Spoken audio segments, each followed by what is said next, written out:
चलो फिर आगे बढ़े। ठीक है, तो ये सारी बेसिक बेसिक चीजें हो गई हैं हमारी सिंपल हार्मोनिक मोशन की। तो ये फॉर्मूले आपको ध्यान रखने हैं, कौन सी चीज कहाँ पर मैक्सिमम होती है, कौन सी चीज कहाँ पर जीरो होती है, मिनिमम होती है। ये सारी चीजें आपको पता होनी चाहिए। ठीक है, और एक्सेलरेशन का फॉर्मूला क्या है, फोर्स का फॉर्मूला क्या है, और के की वैल्यू किसके बराबर होती है, तो ये सारी इंपॉर्टेंट चीजें हैं। ठीक है, तो अब जो नेक्स्ट टॉपिक है इसमें वो है आपका डिफरेंशियल इक्वेशन फॉर एसएचएम। ठीक है, तो सिंपल हार्मोनिक मोशन के लिए अब हम क्या देखेंगे, डिफरेंशियल इक्वेशन देखेंगे। डिफरेंशियल का मतलब है कि जिसमें डिफरेंशिएशन इन्वॉल्व किया गया हो। ठीक है, जैसे आपको पता है हमने ऑलरेडी सेकंड थर्ड चैप्टर में पढ़ा था कि भाई अगर हमारे पास डिस्प्लेसमेंट का एक्सप्रेशन दिया होता है टाइम के रिस्पेक्ट में, तो हम dx बाई dt करते हैं जब, तो हमें क्या मिल जाता है, वेलोसिटी मिल जाता है।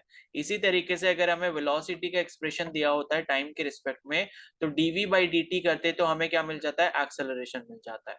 और एक चीज और हमने ये भी देखी थी कि अगर हमें एक्सेलरेशन निकालना है सीधे सीधे डिस्प्लेसमेंट के एक्सप्रेशन से, तो हम उसको दो बार डिफरेंशिएट कर देते हैं। तो उसके लिए हम कैसे लिखते हैं, ऐसे लिख देते हैं, एक्सेलरेशन इज इक्वल टू, ठीक है, d square x upon d t square. इसका मतलब क्या होता है कि आपने डिस्प्लेसमेंट के एक्सप्रेशन को क्या करा है, दो बार डिफरेंशिएट करा है। ठीक है, तो यही जो आपके होते हैं, मतलब डिफरेंशिएशन वाले जो टर्म्स इन्वॉल्व होते हैं, इसी को यूज करके अब हम एक इक्वेशन एसएचएम के लिए भी यहाँ पर बनाकर देखेंगे। ठीक है, तो वो क्या होगी आपकी इक्वेशन, वो जो आपकी इक्वेशन है वो क्या बन जाएगी। ठीक है, तो यहाँ पर जो है हमें ये पता है, अभी हमने ऊपर ये पढ़ा कि एक्सेलरेशन जो होता है एसएचएम के लिए वो कितना होता है, minus omega square into x के बराबर होता है। और अभी जैसे मैंने आपको बताया कि एक्सेलरेशन का एक जो एक्सप्रेशन है वो आपका D square x upon d t square भी होता है। इसका मतलब क्या है कि डिस्प्लेसमेंट का एक्सप्रेशन अगर आपको टाइम के रिस्पेक्ट में दिया है और अगर आप उसको दो बार डिफरेंशिएट करते हो टाइम के रिस्पेक्ट में, तो वो किसके बराबर हो जाता है, एक्सेलरेशन के बराबर होता है। तो ए को मैं D square x upon d t square लिख सकता हूँ। ठीक है, आसान है ये। और इसकी वैल्यू जो है कितने के बराबर हो जाएगी, माइनस ओमेगा स्क्वायर एक्स के बराबर हो जाएगी। अब अगर इस ओमेगा स्क्वायर एक्स को मैं लेफ्ट हैंड साइड में ले जाऊं, तो ये जो नेगेटिव का ओमेगा स्क्वायर एक्स है ये पॉजिटिव का ओमेगा स्क्वायर एक्स बन जाएगा और इज इक्वल टू जीरो हो जाएगा। ठीक है, तो ये वाली जो आपको इक्वेशन यहाँ पर मिली है, d square x upon d t square plus omega square x is equal to zero, इसी इक्वेशन को हम क्या कहते हैं, differential equation for simple harmonic motion कहते हैं। ठीक है, अब डिफरेंशियल इक्वेशन हम क्यों बोल रहे हैं, क्योंकि उसमें डिफरेंशिएशन या डिफरेंशियल का टर्म इन्वॉल्व किया गया है। ठीक है, तो ये कैसे आया ये आपको समझ आ गया होगा।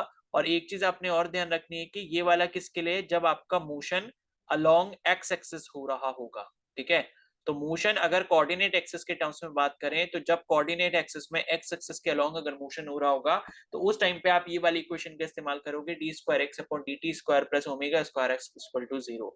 अगर यही सेम चीज वाई एक्सिस के अलोंग हो रही है, जैसे कि मान लो स्प्रिंग मास वाला जो सिस्टम था, स्प्रिंग वाला सिस्टम था, तो स्प्रिंग में क्या होता है, मास ऊपर नीचे आपका क्या करता है, ऑसिलेट करता है। तो उस केस में वाई एक्सिस पर जो है मोशन हो रहा होता है। तो ऐसे टाइप के मोशन के लिए जहां पर मोशन आपको कहां पर दिखे, वाई एक्सिस में दिखे, तो उसके लिए जो इक्वेशन है वो क्या बन जाएगी, d square y upon d t square plus omega square y is equal to zero.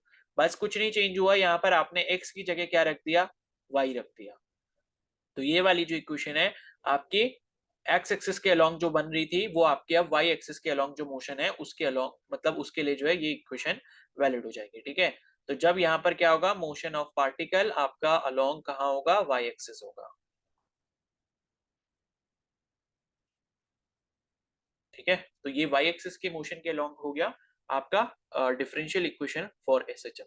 तो इतनी चीज जो है आपने यहाँ पर ध्यान रखनी है। अब इस पर जब क्वेश्चन करेंगे तो आपको और अच्छे से समझ आएगा। आज जो है मैं आपको वर्कशीट भी भेजूंगा, कुछ इनिशियल स्टार्टिंग के जो क्वेश्चन होंगे वो आपके इसी सब पर बेस्ड होंगे। तो वो क्वेश्चन जो है आप जरूर कर लेना। ठीक है, और फिर जो भी डाउट होगा वो फिर आप पूछ लेना बाद में। तो क्वेश्चन इसके बेसिस पर आपको मिल जाएंगे। ठीक है ना, तो ये हो गई आपकी डिफरेंशियल इक्वेशन फॉर एसएचएम। और इसके बाद जो है अब हम देखेंगे इक्वेशन फॉर एसएचएम। ठीक है,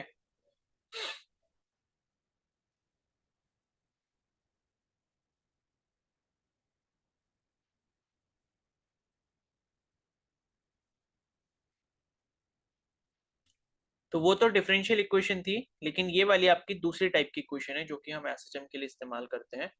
तो इक्वेशन फॉर एसएचएम जो है, यहाँ पर देखो अभी जो हमने डिफरेंशियल इक्वेशन पढ़ी अभी हमने, ठीक है, जो कि d square x upon d t square plus omega square x is equal to 0।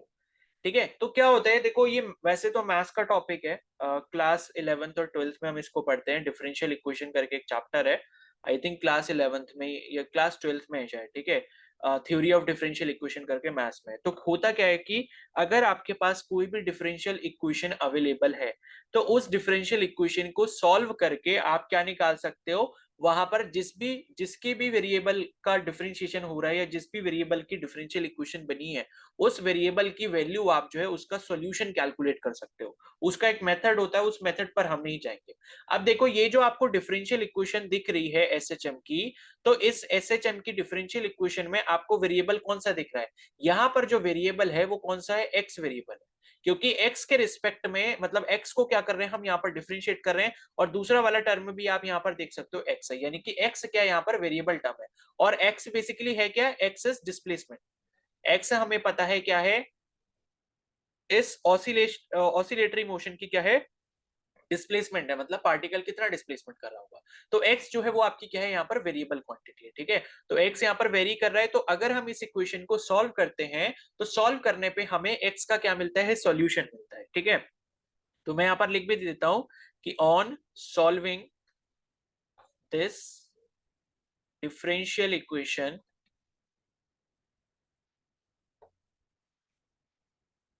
We obtain solution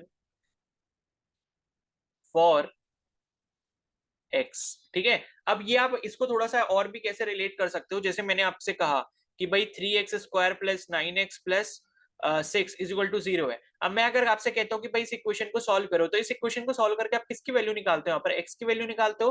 तो दो वैल्यूज जनरली आपको मिलती है, मिडिल टर्म स्प्लिटिंग मेथड कर सकते हो, श्रीधराचार्य फॉर्मूला लगा सकते हो, या जो भी तरीका आपके पास, तो x की वैल्यू आप निकाल सकते हो। तो उसी तरीके से अगर आपके पास डिफरेंशियल इक्वेशन है, तो डिफरेंशियल इक्वेशन में जो भी वेरिएबल होगा आप उसको सॉल्व कर सकते हो, और सॉल्व करने के बाद आपको क्या मिलेगा, वेरिएबल की इक्वेशन मिलेगी, वेरिएबल का सोल्यूशन मिलेगा।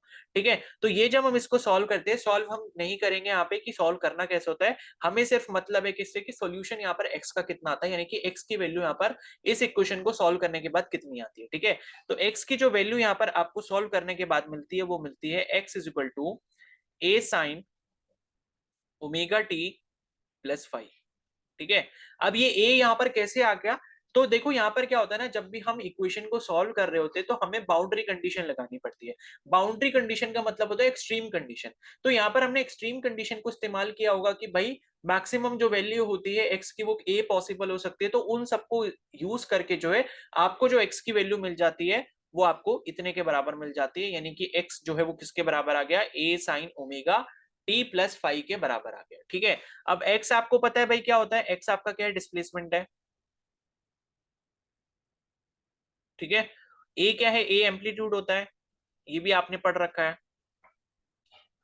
और ओमेगा क्या है यहाँ पर, एंगुलर फ्रीक्वेंसी हो गई। ठीक है, और t क्या है यहाँ पर, टाइम हो गया। ओके, एंड फाई क्या है यहाँ पर, फाई आपका फेस हो गया। ठीक है, तो फाई को हम फेस एंगल बोलते हैं, अभी इसको जब हम आगे पढ़ेंगे तो और अच्छे समझ आ जाएगा। और अगर मैं बात करूं सिर्फ यहाँ पर ये इतना जो आपको एक्सप्रेशन दिख रहा है ओमेगा टी प्लस 5 को, ठीक है, तो ये जो ओमेगा टी प्लस 5 है, इसको हम इनिशियल फेज कहते हैं। तो इतना अभी जो है आपने ध्यान रखना है। तो सॉल्व करने के बाद जब हम इस डिफरेंशियल इक्वेशन को सॉल्व करते हैं, तो हमें जो x की वैल्यू मिलती है वो a sine omega t plus 5 के बराबर मिलती है, जहां पर a x जो है वो आपका डिस्प्लेसमेंट है, a आपका एम्पलीट्यूड है, ओमेगा आपका एंगुलर फ्रीक्वेंसी, t आपका टाइम है, और 5 क्या होता है आपका फेस होता है, या फेस डिफरेंस आप बोल सकते हो। ठीक है, तो ये हो गया। अब देखो जैसे हमको x की एक वैल्यू ये मिली है, ठीक है, तो हमने इस डिफरेंशियल इक्वेशन को सॉल्व करा, तो हमें ये वैल्यू मिली, और मैंने आपको बताया कि हमें क्या लगानी पड़ती है, लिमिटिंग कंडीशन या बाउंड्री कंडीशन लगानी पड़ती है। तो कोई पर्टिकुलर हमने एक बाउंड्री कंडीशन लगाई, तो उसके अकॉर्डिंग हमें जो है x की वैल्यू ये मिल गई। और अगर हम क्या करते हैं, उस बाउंड्री कंडीशन को चेंज कर देते हैं। देखो बाउंड्री कंडीशन का मतलब क्या है, जो अभी हम पढ़ के आ रहे हैं ऊपर, ऊपर हमने क्या क्या पढ़ा कि भाई x की मैक्सिमम वैल्यू a के बराबर हो सकती है, ठीक है। मीन पोजीशन पे वेलोसिटी जीरो होती है, मीन पोजीशन पे वेलोसिटी मैक्सिमम होती है, एक्सट्रीम पे वेलोसिटी जीरो होती है, मीन पोजीशन पे एक्सेलरेशन की वैल्यू जीरो होती है। तो ये जो कंडीशन हमारे पास पहले से अवेलेबल होती है, इन्हीं को हम बाउंड्री कंडीशन कहते हैं, ठीक है। तो अलग अलग बाउंड्री कंडीशन को लगाने के बाद हमें जो x की वैल्यू है वो हमें अलग अलग मिल सकती है। तो एक तो ये वाली x की वैल्यू हो गई जो हमें सबसे ज्यादा यहाँ पर यूज करनी होगी, लेकिन इसके अलावा भी हमारे पास कुछ और x की वैल्यू हो सकती है जो कि पॉसिबल हो सकती है। जैसे कि for example x is equal to a sign omega t plus five, चलो ये वाला तो हो गया, ठीक है। x is equal to a sign omega t plus five, ये तो हो गया। इसके अलावा हमें x की क्या क्या और वैल्यूज मिल सकते हैं वो और देख लेते हैं।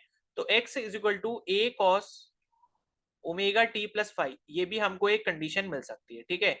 और क्या मिल सकता है, x is equal to a sign omega t plus b cos omega t, ठीक है। तो एक जो है हमको ये वाली भी x की वैल्यू जो है सॉल्यूशन की मिल सकती है।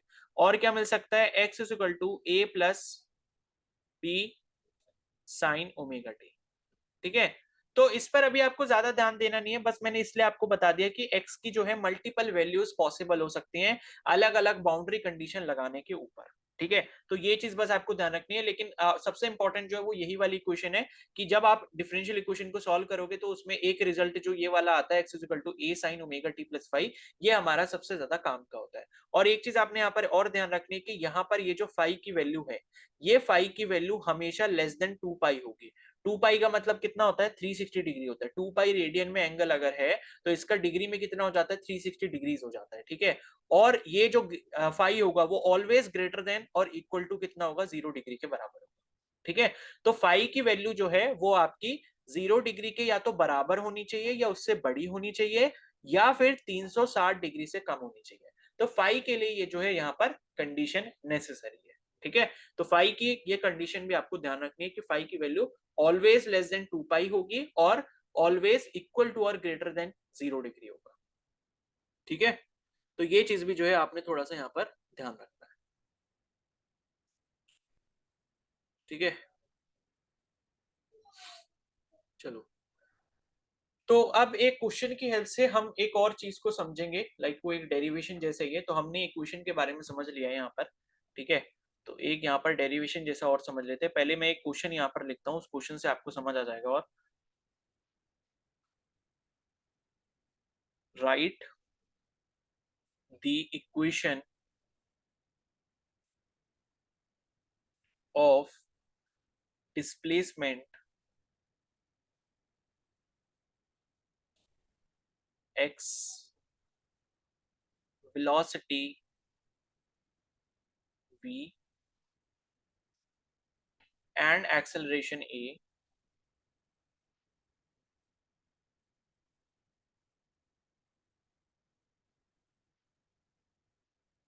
in terms of time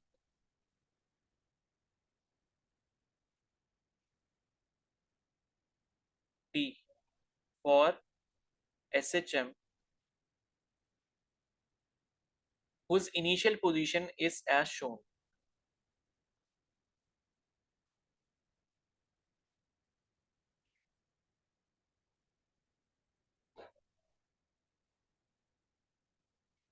ठीक है। और उसके बाद है also draw graphs for x versus t, b versus t, and a versus t,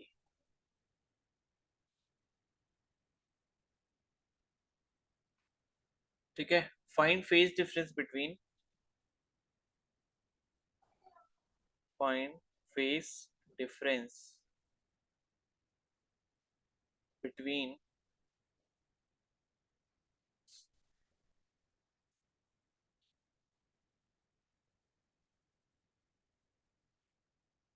x v and a, ठीक है।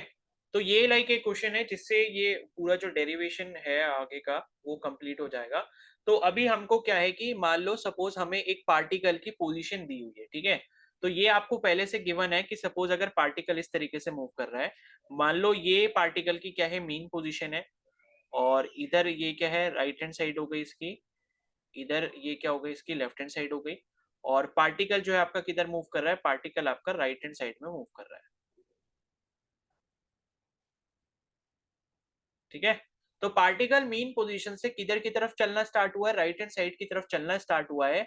तो उस पर्टिकुलर, ये वाली जो पर्टिकुलर मैंने यहाँ पर पोजीशन बनाई हुई है, इस पर्टिकुलर पार्टिकल की पोजीशन के लिए हमें इक्वेशन लिखनी है डिस्प्लेसमेंट की, वेलोसिटी की और एक्सेलरेशन की in terms of time T. तो पहले हम ये करते हैं, उसके बाद आगे का काम करेंगे। ठीक है, तो सपोज ये आपको मतलब दिया है, ग्राफ दिया है, इस ग्राफ से, इस फिगर से आप क्या समझ रहे हो कि कोई पार्टिकल है, मतलब वो पेंडुलम ही समझ लो। पेंडुलम क्या है, मीन पोजीशन है, मीन पोजीशन से राइट हैंड साइड की तरफ अगर मूव करना स्टार्ट करता है, तो वहां पर हमारी इक्वेशन जो है किसकी, एसएचएम की जो इक्वेशन है, किस किस की, डिस्प्लेसमेंट की, वेलोसिटी की और एक्सेलरेशन की, वो क्या बनेगी। ठीक है, तो वो हम यहाँ पर कैलकुलेट करने की कोशिश जो है करेंगे। ठीक है, तो हम अभी तक हम इतनी जो चीजें पढ़ के आए उसमें हमने क्या क्या पढ़ा कि मीन पोजीशन पे एक्स की वैल्यू कितनी होती है भाई, 0 के बराबर होती है। टी भी यहाँ पर कितना होता है, 0 होता है, क्योंकि टी 0 यहाँ पर क्यों होगा, क्योंकि पार्टिकल यहीं से चलना स्टार्ट कर रहा है। तो मीन पोजीशन से अगर चलना पार्टिकल स्टार्ट करता है, तो मीन पोजीशन पे टाइम की वैल्यू टी इक्वल टू कितना होगा, 0 सेकंड होगा। और वेलोसिटी जो वो आपको पता है कितनी होती है, मैक्सिमम होती है इधर की तरफ। ठीक है, तो ये आपको पता है, इतनी सारी चीजें मतलब अभी आपको पता है पहले से, जो अभी आपने देख ली है। ठीक है, तो अभी हमने ऊपर पढ़ा कि जो हमारी डिस्प्लेसमेंट की इक्वेशन होती है, ठीक है, डिस्प्लेसमेंट की कौन सी वाली इक्वेशन, ये वाली जो इक्वेशन अभी हमने निकाली है, ये वाली equation x is equal to a sin omega t plus 5। तो इसी इक्वेशन को हम लेंगे यहाँ पर। ठीक है, तो देखो, फॉर डिस्प्लेसमेंट, तो डिस्प्लेसमेंट के लिए हमें पता है कि x किसके बराबर होता है, a sin omega t plus 5 के बराबर होता है। ठीक है, x is equal to a sin omega t plus 5 के बराबर होता है।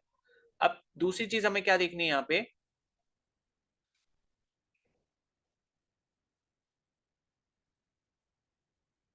ठीक है, तो अब देखो, आपको क्या पता है कि ये जो पार्टिकल है वो मीन पोजीशन से किधर की तरफ जा रहा है, राइट हैंड साइड की तरफ जा रहा है। राइट हैंड साइड की तरफ जा रहा है, तो हम ये कंसीडर कर रहे हैं कि भाई ये अपना मैक्सिमम एम्पलीट्यूड कंप्लीट करने के लिए जा रहा होगा, यानी कि ए जो है वो कवर करने के लिए जा रहा होगा। ठीक है, तो यहां पर क्या होगा,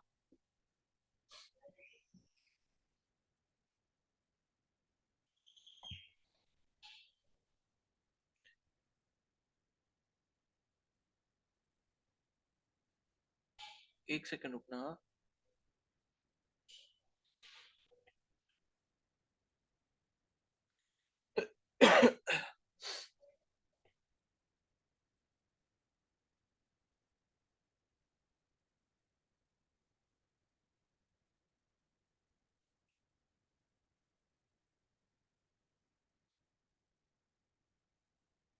ठीक है, तो अभी देखो, हमें पता है कि मीन पोजीशन पे जो एक्स की वैल्यू है वो कितनी, 0 है। ठीक है, तो मीन पोजीशन पर हम देखते हैं, फॉर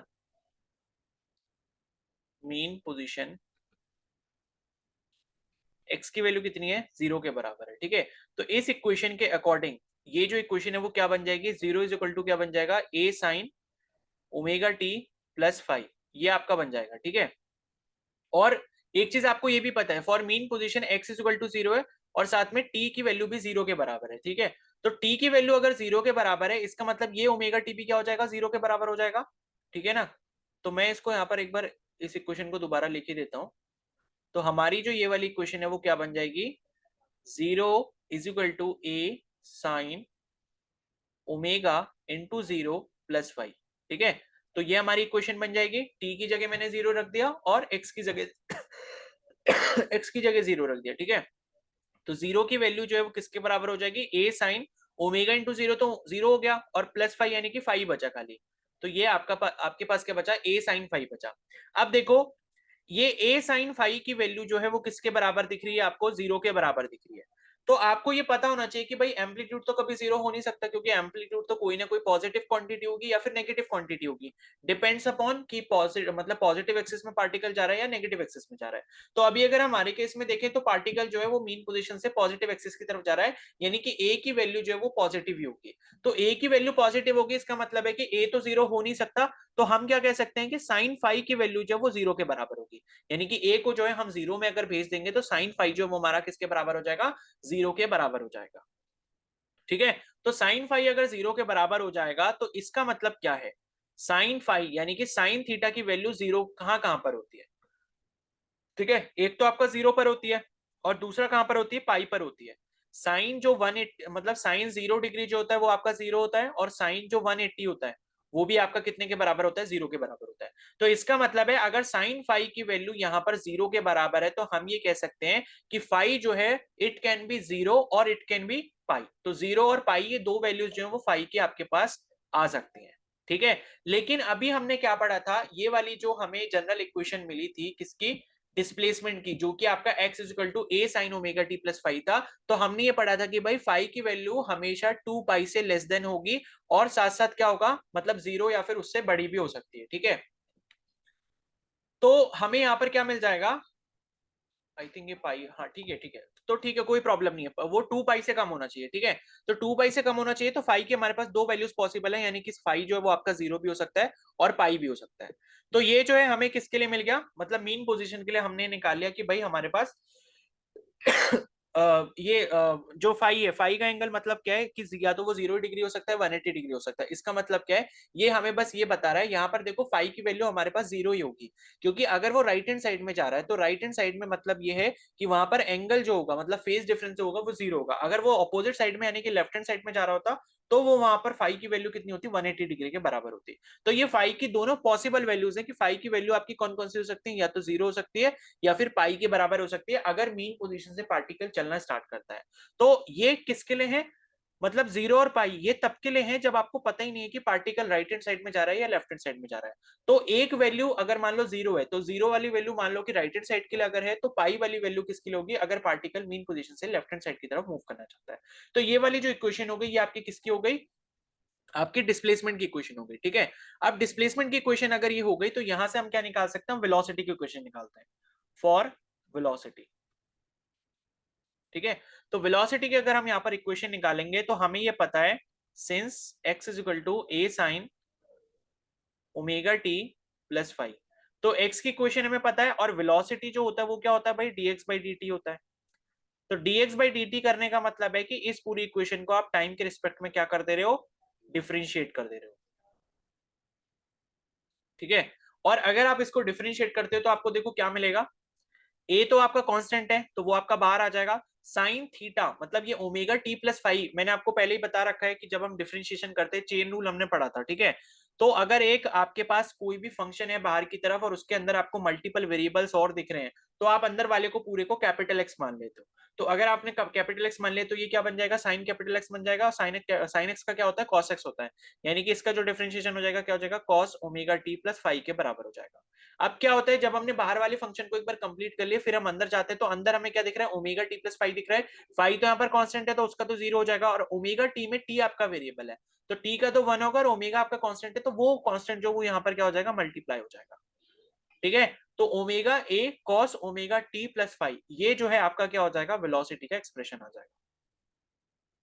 इसको जब आप डिफरेंशिएट करोगे तो वेलोसिटी का एक्सप्रेशन जो वो आपको मिलेगा, omega a cos omega t plus five. ठीक है, तो ये आपको मिल गया। और यहां पर अगर आप देखोगे टाइम इक्वल टू जीरो रखते हो, अगर टी की वैल्यू आप जीरो के बराबर रखते हो मीन पोजीशन पे, ठीक है, फॉर मीन पोजीशन, तो मीन पोजीशन के लिए हमें पता है कि भाई एक्स की वैल्यू तो जीरो है, साथ साथ टाइम की वैल्यू भी जीरो है।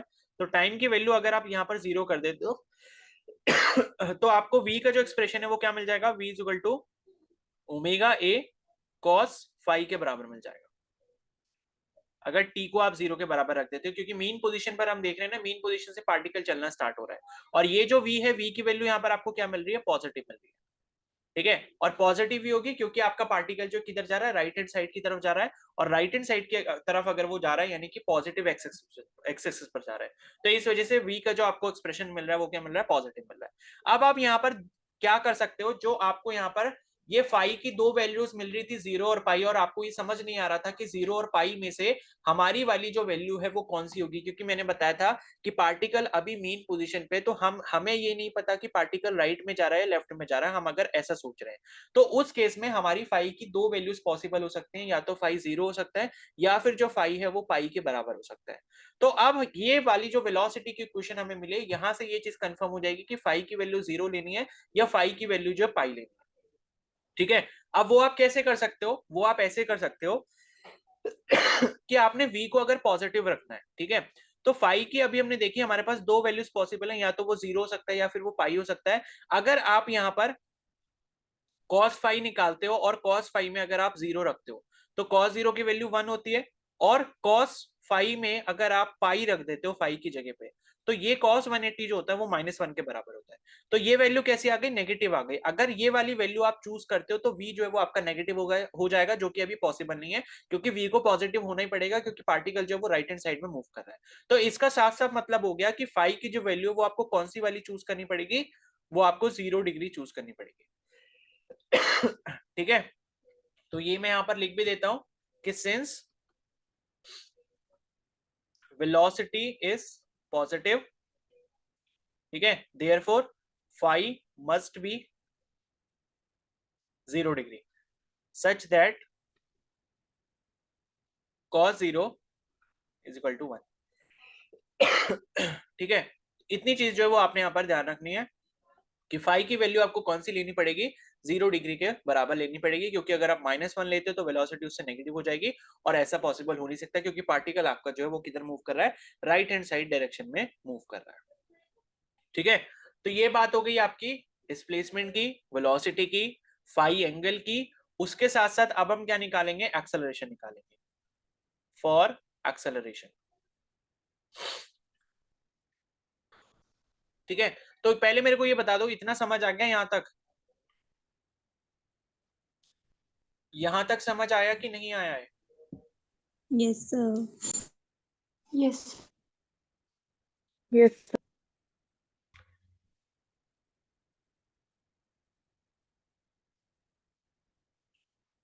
चलो ठीक है फिर।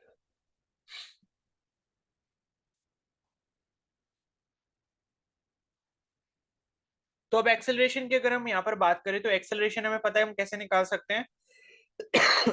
जो हमारे पास वेलोसिटी का एक्सप्रेशन होता है, अगर हम उसको टाइम के रिस्पेक्ट में क्या करते हैं, डिफरेंशिएट करते हैं, यानी कि एक्सेलरेशन जो होता है वो क्या होता है, dv बाई dt होता है, ये आप सभी को पता है। ठीक है, तो dv बाई dt होता है, इसका मतलब क्या है, d बाई dt हम किसका करेंगे, v का, और v का जो हमें एक्सप्रेशन मिला है वो क्या मिला था,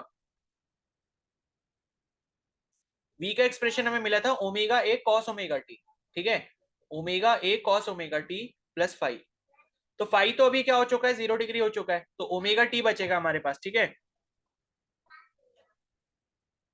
omega a cos omega t plus five. ठीक है, फाइव मैंने यहां पर लिख दिया, और मैं यहां पर लिख देता हूं since five is equal to 0 degree अपने केस में। ठीक है, तो therefore omega t plus five is equal to omega t plus 0 is equal to omega t हो जाएगा। ठीक है, तो अब हमारे यहाँ पर जो एक्सप्रेशन बनेगा एक्सेलरेशन के लिए क्या बनेगा, D by D T of omega A into cos omega t. ठीक है, ये हमारा एक्सप्रेशन बन गया। अब इसको डिफरेंशिएट कर लेते हैं, डिफरेंशिएट कैसे करेंगे, ओमेगा और ए ये तो पहले से ही कांस्टेंट है तो इनको बाहर निकाल दिया, और डी बाई डी टी हम किसका कर देंगे, कॉस ओमेगा टी का करेंगे। ठीक है, तो कॉस ओमेगा टी हमारे पास है, तो ओमेगा टी है, इसको आप क्या मान लो, कैपिटल एक्स मान लो, तो कॉस एक्स का क्या हो जाता है, माइनस साइन एक्स हो जाता है, तो ये क्या हो जाएगा, minus omega A sign omega t. ठीक है, तो कॉस ओमेगा टी का क्या हो गया, साइन ओमेगा टी का, और ओमेगा टी का क्या हो जाएगा डिफरेंशिएशन, ओमेगा हो जाएगा। ठीक है, तो इनटू क्या हो जाएगा, साथ में ओमेगा की मल्टीप्लाई हो जाएगी, तो एक्सेलरेशन को जो यहाँ पर एक्सप्रेशन मिलेगा वो क्या मिलेगा, minus omega square a into sin omega t. ठीक है, तो ये जो एक्सप्रेशन मिला, ये आपको कौन सा एक्सप्रेशन मिला, एक्सेलरेशन का एक्सप्रेशन मिल गया।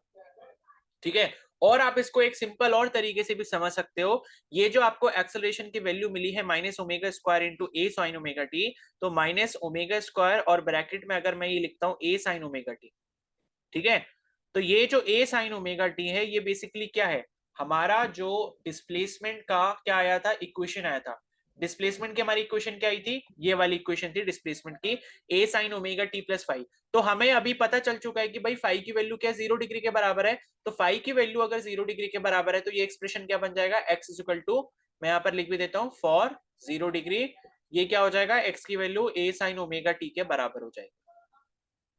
ठीक है, तो x की वैल्यू क्या हो गई, a sin ओमेगा t के बराबर हो गई, यानी कि मैं a sin ओमेगा t को जो हूं x के बराबर यहां पर लिख सकता हूं। तो मैं इस a sin ओमेगा t को x के बराबर अगर लिखता हूं तो मेरे को एक्सेलरेशन का जो एक्सप्रेशन है वो क्या मिल गया, minus omega square into x मिल गया। और यही एक्सप्रेशन जो है हमने ऊपर सबसे पहले पढ़ा था जब हम एक्सेलरेशन की बात कर रहे थे। ठीक है, तो ये एक्सप्रेशन मैं आपको यहाँ पर दिखा भी देता हूं, जब हम एक्सेलरेशन की बात कर चुके थे पहले ही। ये देखो, जब हम यहाँ पर एक्सेलरेशन की बात कर रहे थे तो देखो यहाँ पर एक्सेलरेशन का हमने फॉर्मूला क्या पढ़ा था, minus omega square into x पढ़ा था।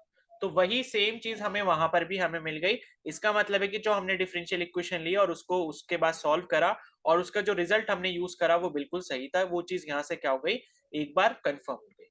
तो ये आपके पास एक्सेलरेशन का जो एक्सप्रेशन आया, minus omega square a sign omega T, और इस ये ए साइन ओमेगा टी किसके बराबर है, एक्स के बराबर है, जब आपका फाई किसके बराबर हो, 0 के बराबर हो। ठीक है, तो ये आपका क्या हो गया, एक्सेलरेशन का एक्सप्रेशन हो गया। ठीक है, तो हमने क्या करा, इस ये जो हमने डेरिवेशन था ये तीनों के लिए कर लिया, कि डिस्प्लेसमेंट के लिए क्या होता है, वेलोसिटी के लिए क्या होता है, और एक्सेलरेशन के लिए क्या होता है। ओके, तो हमने जो है डिस्प्लेसमेंट निकाल लिया, वेलोसिटी निकाल लिया, एक्सेलरेशन निकाल लिया in terms of time T.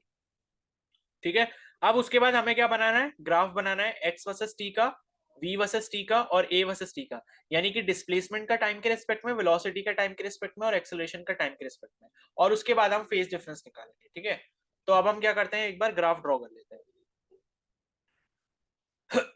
तो देखो ग्राफ कैसे बनेगा यहाँ पर। ठीक है, ग्राफ,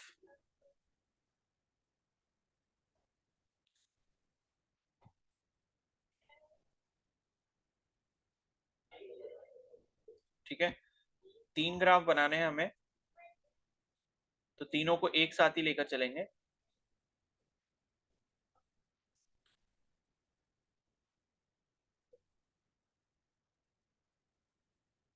ठीक है, तो सबसे पहले हम बनाएंगे x वर्सेस t का, x मतलब कि डिस्प्लेसमेंट और t मतलब टाइम। तो हमें जो है इक्वेशन पता है भाई, इक्वेशन क्या होती है डिस्प्लेसमेंट की, डिस्प्लेसमेंट की इक्वेशन होती है x is equal to a sin omega t। ठीक है, वैसे तो a sin omega t plus five होती है, लेकिन अपने केस में जब पार्टिकल मीन पोजीशन से राइट हैंड साइड की तरफ मूव कर रहा है तो फाइव अपना क्या हो चुका है, 0 हो चुका है, तो उस केस के लिए x इज इक्वल टू क्या हो जाएगा, a sin ओमेगा t हो जाएगा। तो मैं यहाँ पर ये लिख भी देता हूँ, ये अपना मीन पोजीशन है, ये x इक्वल टू 0 है, पार्टिकल कहाँ से कहाँ मूव कर रहा है, मीन पोजीशन से राइट हैंड साइड की तरफ मूव कर रहा है।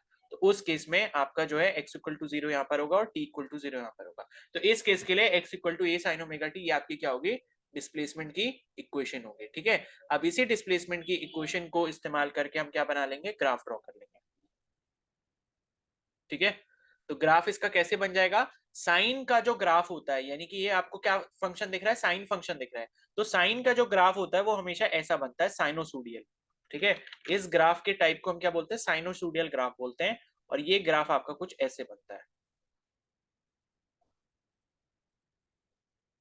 ठीक है, तो यहां पर ये जो है कौन सी वैल्यू, ये वाली वैल्यू, यही वैल्यू अपनी क्या हो जाएगी, एम्पलीट्यूड हो जाएगी, मैक्सिमम वैल्यू। और इसी तरीके से ये जो आप नीचे की तरफ वैल्यू देख रहे हो,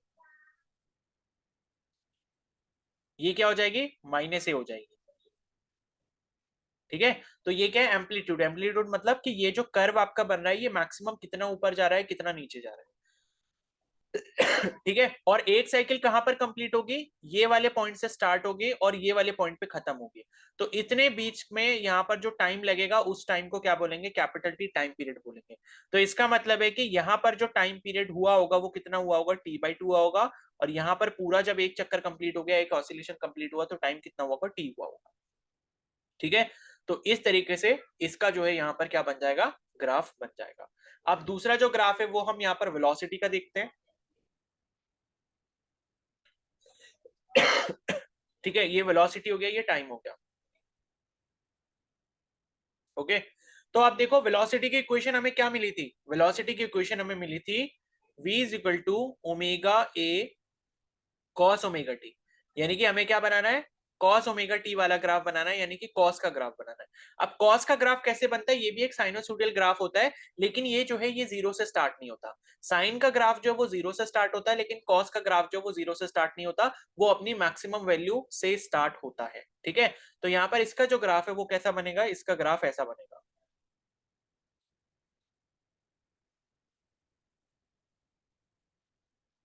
ठीक है, इसका ग्राफ जो है आपका कुछ इस तरीके का बनेगा।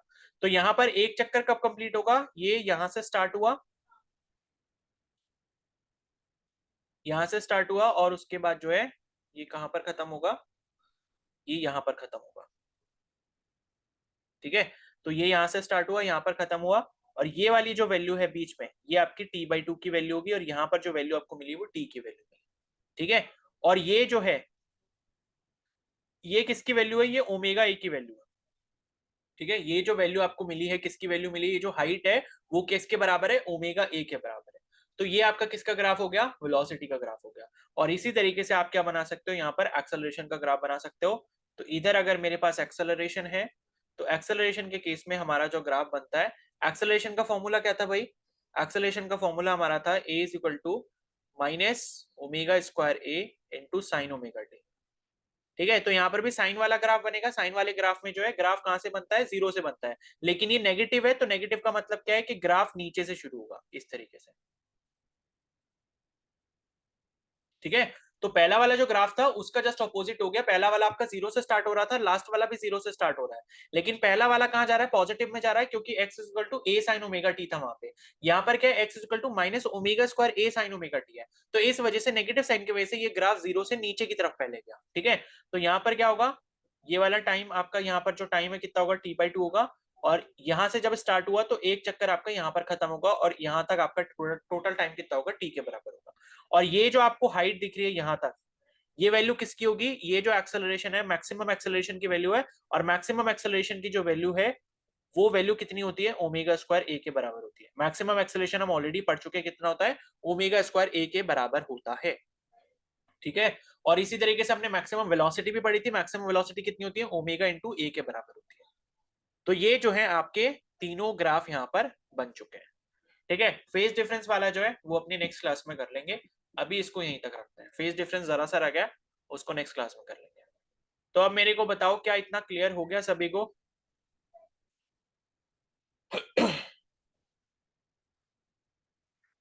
बोलो।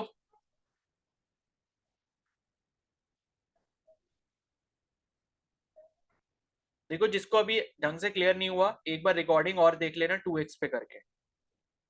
ठीक है, तो और अच्छे से क्लियर हो जाएगा। और बाकी मैं क्वेश्चंस भेजूंगा, और अभी 6:30 से आपका टेस्ट है सभी का, तो उसके लिए रेडी रहो। अभी 6:10 हो रहे हैं, 20 मिनट है, आपको जो भी काम वाम अपना करना है जल्दी से कर लो, उसके बाद 6:30 से टेस्ट देने के लिए बैठ जाना।